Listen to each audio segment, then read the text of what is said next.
Zum Ende des Jahres 2023 ein kleines Gedicht von mir.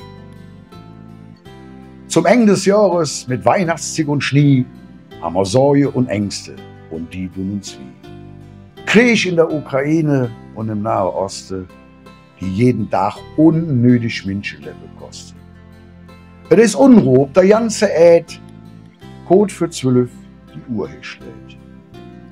Tausende Menschen sind am Liegen, die Welt wünscht sich nur endlich Frieden. In Berlin bei der rot-grün-gelben Koalition, da denkt man echt, Mann, die stand wirklich sterben schon. Zerstritte ratlos, unvill Zwist, in Lösung, die wird schwer vermisst.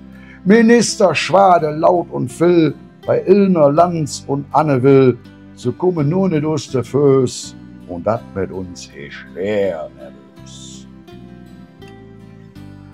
Hauen wir dem rechten Mob so richtig eine für den Kopf. Denn die wollen wir hier wirklich nicht. Brauchen wir nicht, fort damit.